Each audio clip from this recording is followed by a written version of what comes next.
the caller that called back and he talked about the football game. First, you're not on a speakerphone or anything, are you? It's a little hard to hear. Okay, no, I'm not on the speakerphone. Okay. Can you hear me now? Yeah, go ahead. Yeah, but what I'm saying is when I go to my job, I don't have to play with the elite. So when he says, when he's on his job, see, this is the subtle thing about people who said, well, I can understand, I see racism, but it's uncomfortable. And see, when people watch football, it's an escape from reality. You have people who pay very little money, spend a lot of money, paying tickets, pay-per-view, to see millionaires knock each other out. Well, they don't want to think about a hard thing like racism. Mm-hmm. So they get offended when someone's coming on there talking about this racism in the world. Well, how dare you interrupt my world of escapism?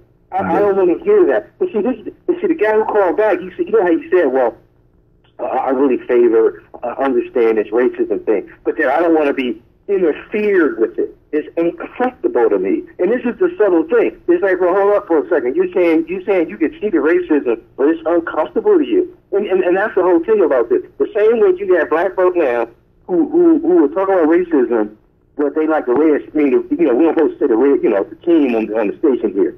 Mm-hmm. But that team. Now, they throw their brain out because they want this escapism for a team that has one of the most racist. And think about it you talking about Kaepernick. Think about what the coach said for that team, for the Skins. He said, well, no one on my team is going to sit down. He basically said, I got these slaves at the Redskins. I got these slaves at the Redskins, and them boys are going to stand up. So now I said that. That's exactly what he said. See, if I was on the team, I would sit down because he basically said, I'm telling you what you're doing. Peace out. Thank you. All right. Thank you very much. Who we got next? Next, we have, where you calling? What's your name? Where you calling from? My name is Renee, and I'm calling from D.C. Renee, what are your thoughts on Colin Kaepernick? Well, I agree 100% with him, but I was calling to say that under the National Labor Relations Act, Mm-hmm. when employees engaged in group activity and they're protesting policies of their employer, they don't necessarily have to strip themselves of any emblems of the employer. Even inside a plant or a store, you can wear, for example, the members of Local 400 of my union have pins that say UFCW Local 400 in the store, even though they also have their giant uniform on Mm-hmm. and their Safeway uniform on. So the point of the caller a few calls back, that it shouldn't be because you're representing the employer, and workers can represent the employer and represent their issues at the same time, unless the employer has a business justification, just like sometimes you can't do it in a hospital when you're around patients because that might disturb. Right. And there are instances with such as police officers sometimes where certain speech as a police officer may not be protected speech, things of that. So you're right. There are limited examples where speech is not protected by the First Amendment when you're in employment. But there's not a lot of them, and that certainly wouldn't be one of them.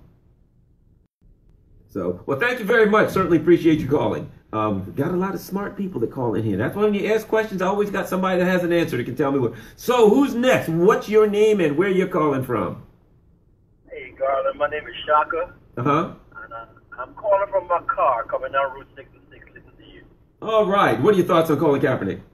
Well, first of all, let me thank you for this show. My thoughts on Colin Kaepernick is first when I heard what the brother did, I was so happy to finally see another activist athlete in the vein of Muhammad Ali or John Carlos, Tommy Smith, Louis Cinder kind of thing, right? Mm-hmm. But here's what I said.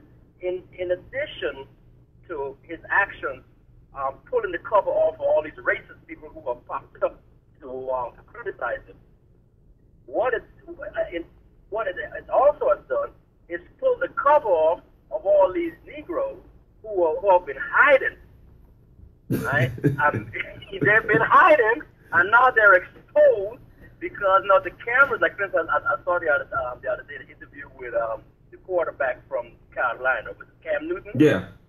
And he did the tap dance, you know, and he's basically saying, look, man, you know, this yeah, Colin can do that. I can't say he's right, I can't say he's wrong, but, you know, I really got time with all that because, you know, let's all sing Kumbaya, move on and make some money. Yeah, right. Yeah.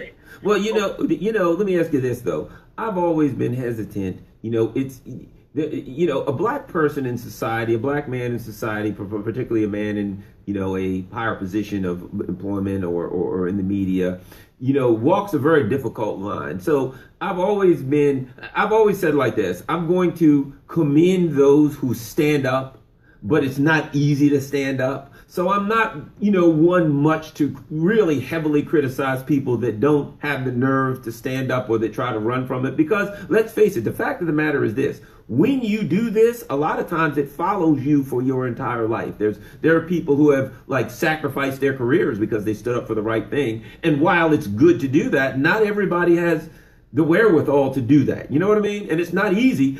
I can't say, or you can't say for sure, that if we were quarterbacking for a team, that we would necessarily have the wherewithal to do it. When probably family members are saying don't do it, your managers and your people that represent you and your entourage are saying, nah, bro, don't do that. You're going to cost yourself millions in endorsements. And you're not just going against the institutions in our system, the fear that your team's going to trade you, but you got a whole lot of people around you, some of them which are like sucking money off of you, I might add, but you got a lot of people around you, many who are living off you, who are discouraging you, saying, no, don't go against the grain. So, you know, that makes me even more, it gives me even more credit to people like Kaepernick, but it makes me very wary to be too hard on people that don't have the wherewithal to do it. What are your thoughts on that?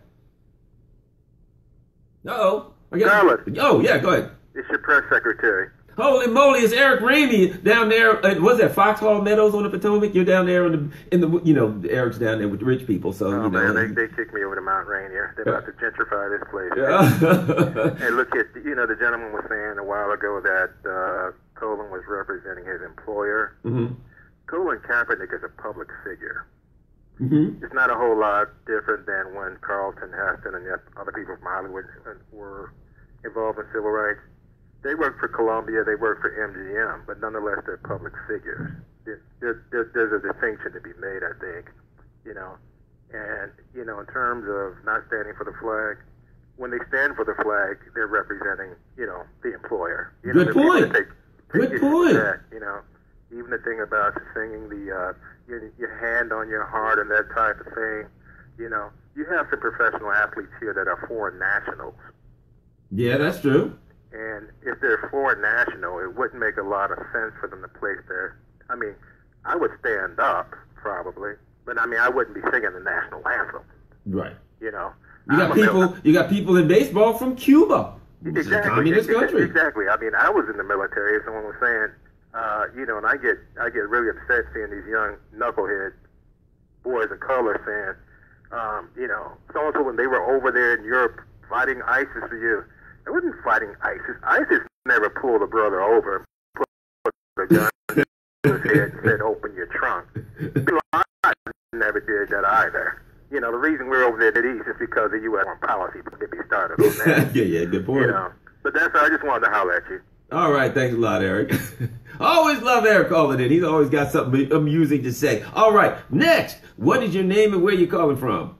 Oh, my name is Nancy. I'm calling from Petworth in D.C. All right, Nancy, what are your thoughts on the Colin Kaepernick controversy? I think he's really brave. I really don't know. I'd like to think of myself as brave. I don't know if I could do it, and he is just a hero in a really very, whatever he does with this, he's made a statement. Whatever happens to him, what his company says he can or can't do, he has made a significant statement, and he's really brave, and I'm proud of him, and I'm glad that he's doing it. And then they're up in arms because he has these socks, right? Have you heard the Colin Kaepernick sock controversy? He's got these socks that he wore, and they have police officers, and it's like a pig, in uniform. So they all freaked out over his socks because he's got the pig in uniform. But when they asked him about him, he did say that something to the effect of, there are people in very high positions in law enforcement who, let these things happen, who overlook these things, who make, create an environment where this happens, and that's, kind of a protest against them. But whatever the case, what are your thoughts on the pig socks? I think there is some provocativeness. I mean, and I don't know if that's not the accurate word. I mean, that it's drawing attention, and it's good, and it's really important, and it needs to be done in multiple ways. And I think your analogy with the, John Carlos and with the Tommy Lewis, the 68 guys. Yeah. I mean, what they did was just downright brave, also. Right. And it's very, very similar, and it's a moment in time right now when we have lots of opportunities to keep trying to come up with these very creative moments that really have an impact. And wherever this goes, I think there's people, at least, I mean, I'm certainly on the side that I'm on, and I never sat for the national anthem all through Bush. Right. And I was, people gave me my space for the most part in the ballpark, and since President Obama came, then I now stand. And I don't know if I'll have to start sitting down again. I'm sure I probably will. So, people have all of that right, and I just wish them the best. Thank you very much. I certainly appreciate it. We got time for more calls. Looks like we got 5 more minutes or so. We got time for more calls. You're listening to WPFW 89.3 FM here in Washington, D.C. The name of the show is News Views. My name is Garland Nixon on every Friday from 6 to 7 p.m. Additionally, we got Jackie Luckman here, and we are... and I'm probably pronounced her name wrong again, like I always do. That's okay. Yeah, but she's from the Real Progressives webpage, and I streamed the video live streamed video on the Real Progressives webpage. Watch it. There's a couple other Real Progressives webpages that you might miss. I saw at least one other one. Ours is the one. No, there's only one. There's only one. There's only one Real Progressives Facebook page. The one with the fist and the star. That's what we're trying to accomplish. We got a fist and a star. Real Progressive streamed live the video, this show. So at any rate, if you want to get in touch with me at Garland Nixon on Twitter, garlandn@gmail.com. You can email me or Garland Nixon on Facebook. What's your name? Where are you calling from? My name is Alex, and I'm calling from Northwest. What are your thoughts, Alex? Well, I think that Kaepernick was not only within his rights, but he was right what he did. And it's a shame that there weren't a whole lot of white athletes who joined in on it. Mm-hmm. I'm old enough to remember reading about the lynchings in the South years ago. And these shootings of unarmed black men, closest thing to a lynching that anybody has come up with. And that has to be really, really strongly responded to. And Kaepernick was he was just the first one in the war. My opinion. Well, thank you very much. Struggling over here. I just lost my headset here, but that's okay because luckily I'm streaming it live on Real Progressives, and I can hear what's going on in the studio. How great is that? All right, who's next? What's your name? Where you calling from? Yeah, this is Andre from Suitland, Maryland. What's happening, Andre? Nixon, I just want to say that I'm proud of Colin is doing what he's doing, and he's part of history. We learn our history not only from books, but we learn from our actions. And he's part of history. And we always got a saying that says, you live and learn. We're living and learning. Our young people who don't pick a book, but they can always go by what they see, go by the history that they live. And I'm very proud of this guy. And we should have them more often, for us to give our history in a spoken word that can be understood. Thank you. Unfortunately, we're going to have to close it out. That's our last call. I want to thank all my callers. Of course, I want to thank my main man, Lee Camp, for coming on, giving us some time. We know he's a busy man. He's got a gig to do down in Charlottesville, but Lee came on, gave us a few minutes, chatted with us a little bit. He's on RT. The name of his show is Redacted Tonight. You can go to YouTube /Redacted Tonight and check out the show. Great stuff there. Lee Camp. Always love him. I want to thank Jackie Luckman. I just messed that name up so bad. That's okay. Jackie Lukman from Real Progressives, who is here, who is streaming the show live, the video on Real Progressives. I want to thank my main man, David Kelly, over there behind the glass. David Kelly is making it happen. And I want to thank you most of all for listening, for watching, for being how many viewers we got on Real Progressives right now? Right now we're down to 8, but we had up to 30. We had up to 30. Yeah. Wonderful. I will talk to you next Friday at 6 p.m. WPFW 89.3 FM in Washington, D.C. Thank you.